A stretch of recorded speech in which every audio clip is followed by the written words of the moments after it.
Everyone, I am Neha and welcome back to my channel. I am here with a new topic, so let's begin.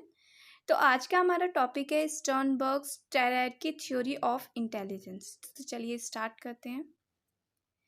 तो Robert Jeffrey Sternberg का birth हुआ था 8 दिसंबर 1949 में। ये एक American psychologist और psychometrician थे। इन्होंने ट्रायड की थ्योरी ऑफ इंटेलिजेंस डेवलप किया था। एक कंप्रिहेंसिव थ्योरी थी, क्योंकि ये जो थ्योरी थी ये ह्यूमन एबिलिटी के सोशल एंड कॉन्टेक्चुअल फैक्टर्स का पार्ट था। इन्होंने जो थ्योरी थी वो ली थी गार्डनर्स की क्रिएटिव और म्यूज़िकल इंटेलिजेंस पे। बट इन्होंने जो इनके अदर 6 इंटेलिजेंस गार्डनर थ्योरी थी वो इन्होंने 2 पार्ट्स में 2 डिफरेंट टाइप्स में इंटेलिजेंस को क्लासीफाई किया था। फर्स्ट था एनालिटिकल और सेकंड था प्रैक्टिकल। एनालिटिकल और एकेडमिक क्या होता है, इन्होंने क्या बताया इसके बारे में।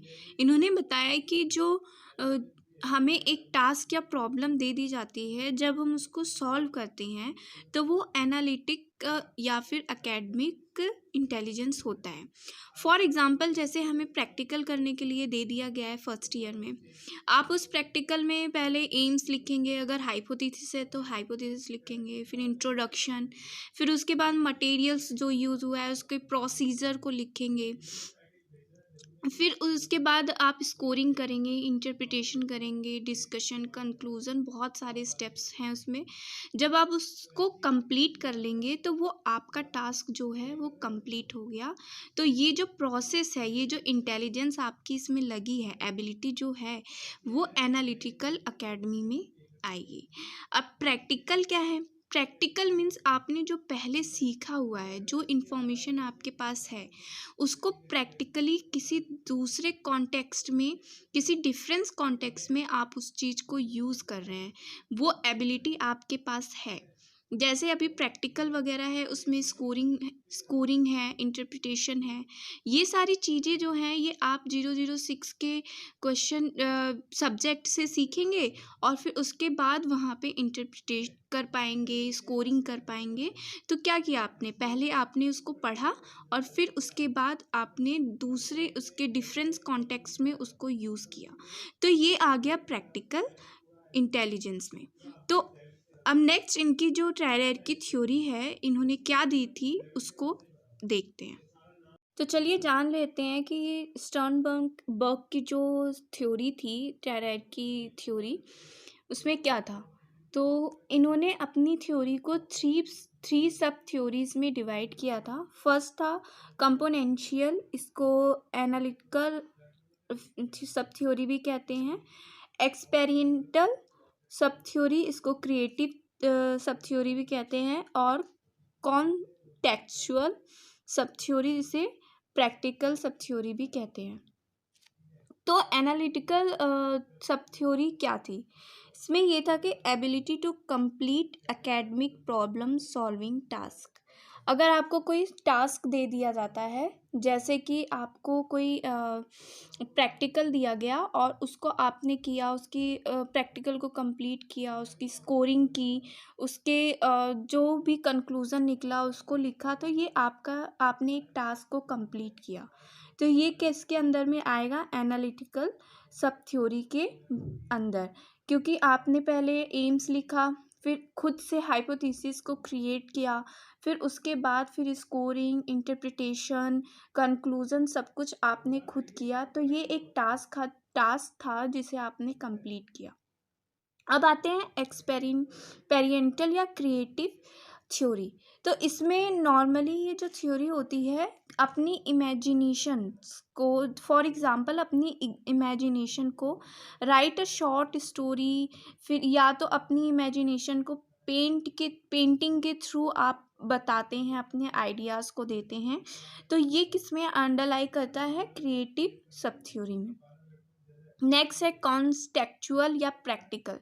जो चीज़ें आपने पहले सीखी हुई हैं उसको किसी डिफरेंट कॉन्टेक्स्ट में या फिर अपनी प्रैक्टिकल लाइफ में जब आप यूज़ करते हैं, तो वो होती है प्रैक्टिकल सब थ्योरी अकॉर्डिंग टू स्टर्नबर्ग। अब जो एनालिटिकल सब थ्योरी थी उसको 3 कंपोनेंट्स में डिवाइड किया था स्टर्नबर्ग ने। फर्स्ट था meta component, second performance component, third था एक्विजिशन कंपोनेंट्स। तो फर्स्ट जो मेटा कंपोनेंट्स ये कहता है कि tell us what to do, कि हम क्या करें, क्या जो मॉनिटरिंग एक तरीके से होती है वो मेटा कंपोनेंट्स के अंदर में आती है। जैसे आप किसी चीज़ को प्लान कर रहे हैं तो वो मेटा कंपोनेंट्स के अंडर में आएगी। और परफॉर्मेंस कंपोनेंट्स क्या है, एक्चुअली डू इट, एक्चुअली जो चीज़ हम कर रहे हैं अपने कॉग्निटिव प्रोसेस के थ्रू, वो इंफॉर्मेशन हमारे शॉर्ट टर्म इन मेमोरी में होल्ड होती है, और फिर जब हम कैलकुलेशन करते हैं, परफॉर्म करते हैं, मेंटल कैलकुलेशंस करते हैं, तो वो रिट्राइव इंफॉर्मेशन हमारे क्या होती है, लॉन्ग टर्म मेमोरी में स्टोर हो जाती है। एक्विजिशन क्या है, what we use to learn and store new information. जो काम, जो परफॉर्मेंस आप दे रहे हैं उससे जो न्यू इंफॉर्मेशन आप सीखोगे, जो स्टोर होगी, वो एक्विजिशन के अंडर में आता है। For example, a student may plan to write a paper और आर्टिकल या फिर जनरल, तो जो प्लानिंग है वो मेटा कंपोनेंट्स में आएगा। Performance, right the paper, article और जनरल, तो वो हमारे परफॉर्मेंस में आएगा कि परफॉर्मेंस की जा रही है। Learn new things while writing, जब उस जनरल, आर्टिकल या फिर पेपर को वो नोट डाउन, राइट डाउन करता है तो उससे कुछ ना कुछ नया सीखता है। तो ये हो गया हमारा एक्विजिशन। अब आते हैं क्रिएटिव सब थ्योरी पे। तो इसको इन्होंने 2 पार्ट्स में डिवाइड किया, एक नॉवेल्टी और ऑटोमेशन। नॉवेल्टी क्या होती है, a situation that you have never experienced. जैसे कि आप सेकेंड ईयर में जाएंगे तो आपको सिनॉप्सिस करना पड़ेगा, बट अभी आपको उसके बारे में कोई भी नॉलेज नहीं है, तो ये किसके अंडर में आएगा, नॉवेल्टी के अंदर में। ऑटोमेशन मीन्स कि आप जब सेकेंड ईयर में सिनॉप्सिस का जो प्रोसेस है, वर्क है, वो कंप्लीट कर लेंगे तो वो इन्फॉर्मेशन आपको मिल जाएगी और उसको फिर आगे आप फर्दर यूज़ कर सकते हो, तो वो होगा ऑटोमेशन। नेक्स्ट है प्रैक्टिकल। इसको इन्होंने 3 पार्ट्स में डिवाइड किया था, adaptation, selection and shaping. Adaptation means जैसे कि अगर वेदर चेंज होता है, टेम्परेचर डाउन होता है, तो क्या करते हैं हम लोग, अपने वार्म क्लोथ्स, स्वेटर, जैकेट्स को निकालते हैं और जो हल्के कपड़े होते हैं उसको रख देते हैं, उसको यूज़ नहीं करते हैं। तो हम वेदर के अकॉर्डिंग चेंज हो रहे हैं, मीन्स कि वेदर के जो भी नेचर है उसको हम अडॉप्ट कर रहे हैं, उसके अकॉर्डिंग हम अपने खाने पीने को, अपने कपड़े को चेंज कर देते हैं, अडॉप्ट करते हैं। सिलेक्शन, सेकेंड ईयर में आप जाओगे तो 3 टाइप की उसमें साइकोलॉजी होगी, एक क्लिनिकल साइकोलॉजी, और सेकेंड होगी इंडस्ट्रियल, और थर्ड होगी काउंसलिंग।